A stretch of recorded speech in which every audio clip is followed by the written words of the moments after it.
नमः सिद्धेभ्यः।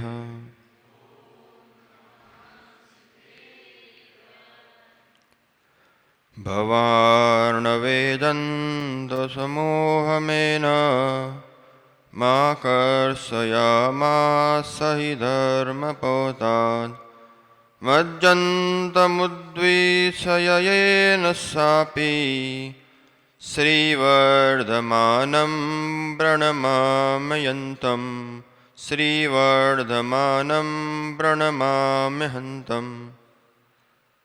श्री 1008 आदिनाथ भगवान की, श्री 1008 शांतिनाथ भगवान की, श्री 1008 महावीर भगवान की, आध्यात्मिक योगी आचार्य भगवंत श्री 108 विशुद्ध सागर जी गुरुदेव की, उन श्री प्रसम सागर जी महाराज की।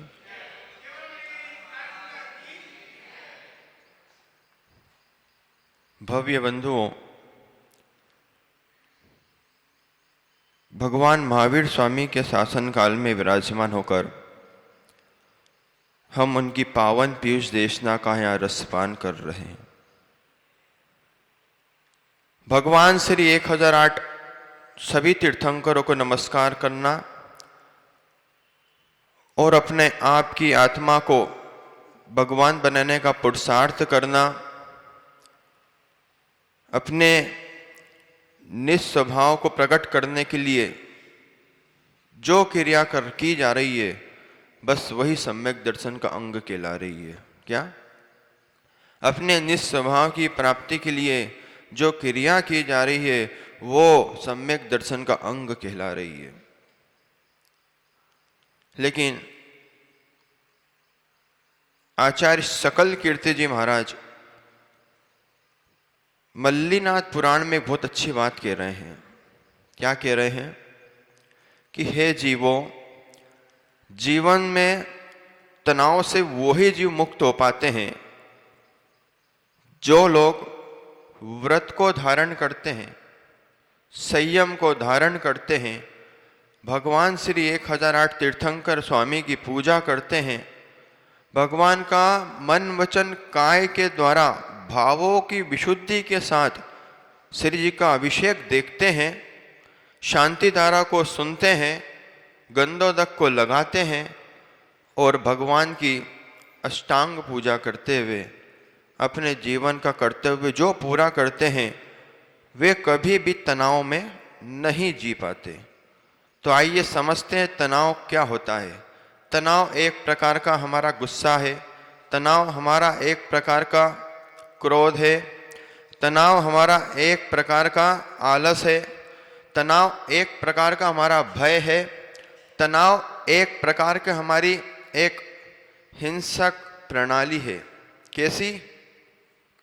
किसी ने हमको कुछ बोल दिया तो भले आप उसको हथियार लेके मारने मत जाओ शरद भैया, लेकिन जीव क्या करता है कि किसी ने इसको कुछ बोला तो ये इतनी भाव हिंसा कर लेता है, इतनी भाव हिंसा कर लेता है, उसका द्रव्य रूप से तो हिंसा नहीं कर पाता लेकिन इतनी हिंसा कर लेता है भाव के द्वारा कि इसको भाव में हिंसात्मक प्रणाली मिलती है। क्या मिलती है? हिंसात्मक गति मिलती है, हिंसा करने वाले जीव मिलते हैं, हिंसा करने वाले सगे संबंधी मिलते हैं। इसलिए कोई आपसे के बोलने लग जाए, आपसे कहने लग जाए कि आज बहुत खुश दिख रहे हो, तो उसको बहुत ज़्यादा खुश होके दिखाना। क्यों? यूँ कहना कि मैंने आज सुबह उठ के भगवान का दर्शन किया है, मैंने आज सुबह उठ के भगवान की पूजा की है, मैंने आज सुबह उठ के भगवान की शांति धारा गंधक लगाया है, तो मुझसे बड़ा तो खुशमान कोई हो ही नहीं सकता। ये बोल देंगे आप, सामने वाला आपसे प्रेरणा लेकर हो सकता है वो भी सुधर जाए। लेकिन शरद भैया, आज सोशल मीडिया ने कई सारे जीवों को कटाक्ष करने पर मजबूर कर दिया है। बस सोशल मीडिया आजकल क्या पैदा हो गया, वो लोग बस यही समझने लग गए कि तनाव में रहना और तनाव में तनाव को बढ़ाना। ध्यान रखना, बहुत छोटी समाज कहलाती जैन समाज, लेकिन उसमें कोहिनूर के समान हमारे दिगंबर संत होते हैं, और जो दिगंबर संतों के अनुरागी होते हैं वो भविष्य में भगवान बनते हैं। आज जो तनाव देना चाह रहा है किसी को, पहले वो खुद भी तनाव में क्या है। यदि आपको गुस्सा आएगा ना, तो आप ये समझना कि सामने वाले के ऊपर गुस्सा बाद में आएगा, क्रोध बाद में आएगा, उसके पहले आपकी सारी जो मस्तिष्क की तंतु हैं वो तनाव से ग्रसित हो जाएगी। क्या हो जाएगी? क्योंकि शरद भैया एक ही ये जीव समझ नहीं पाता है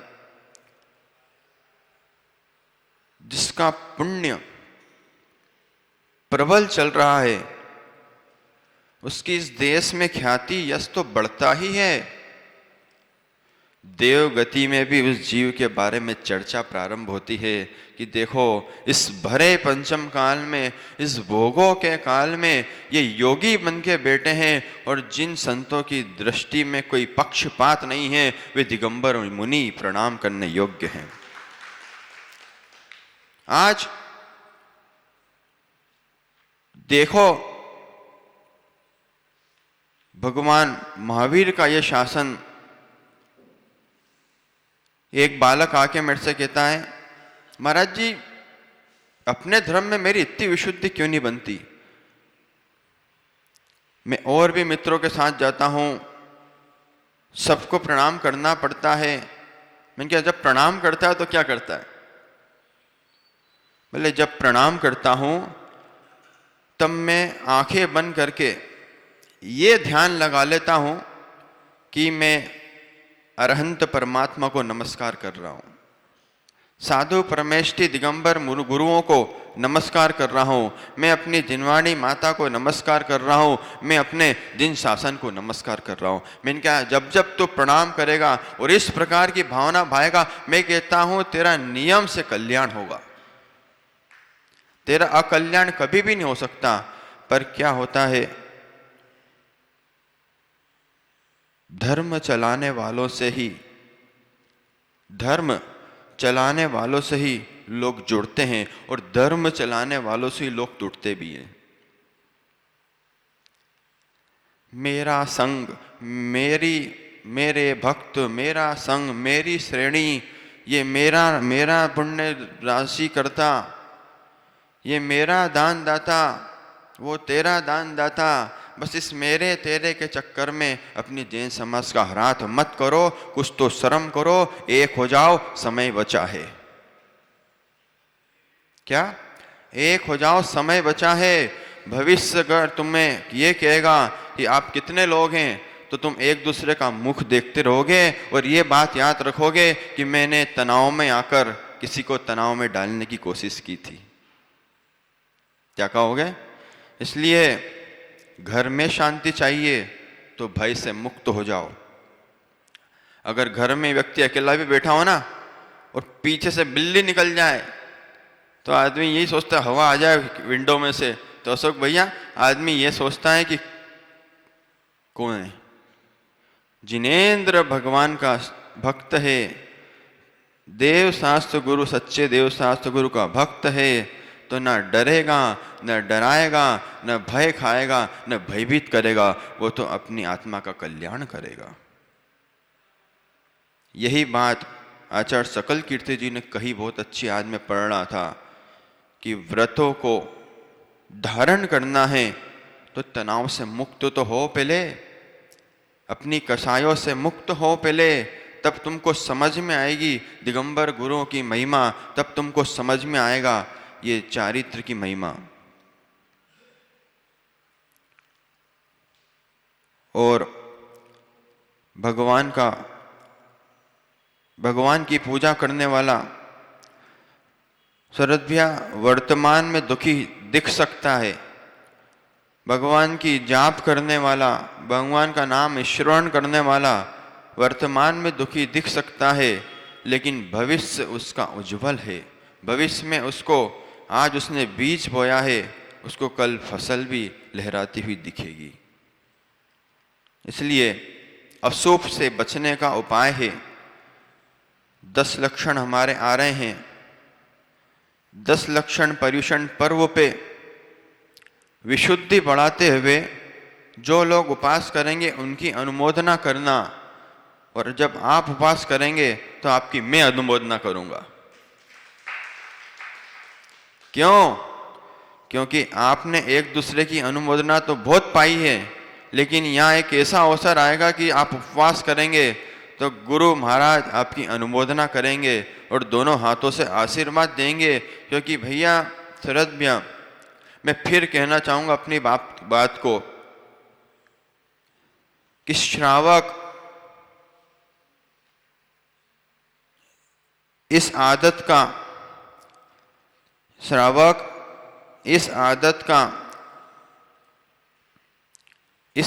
में नहीं रहता। श्रावक, उसकी अंदर ये क्षमता साल भर नहीं रहती है, लेकिन श्रावक मन से, वचन से, काय से शुद्ध बिना मायाचारी से उपवास कर ले, वो पंचम काल का बहुत बड़ा चमत्कार है।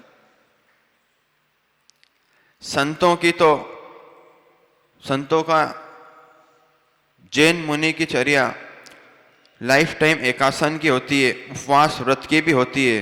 तो साधु संतों को तो उपवास की हैबिट होती है, एकासन की हैबिट होती है, नहीं मिलता है तो समाधि मरण तक कर लेते हैं। लेकिन श्रावक की दृष्टि भी धन्य है जो पर्युषण में उपवास करते हैं। ये देखो एक तपस्वी बैठे हुए यहाँ पे, कितने उपवास हो गए आज? 13वां। आज देखो 13वां उपवास है इनका। ये तपस्वी आत्माएं और ये बहिरंग में दिखता हुआ तप हमारे व्रत की प्रेरणा है। क्या है? व्रतों को धारण करने की, अंगीकार करने की प्रेरणा है कि 12 प्रकार के तप हैं, 6 अंतरंग होते हैं, 6 बहिरंग होते हैं। उसमें से दिखने वाला जो ये तप है, इनकी आंतरिक विशुद्धि को कोई देख नहीं सकता। मैं कहता हूं इनकी जो आंतरिक विशुद्धि है ना, किसी के ऊपर ये नमोकार मंत्र बोल के हाथ रख दे, उसकी सारी बीमारी दूर हो जाएगी। तप करने वाले की आंतरिक विशुद्धि का आप क्या कहना चाहेंगे? तप करने वाले की आप भाषा समिति का क्या कहना चाहेंगे? तप करने वाले की चर्या का आप क्या?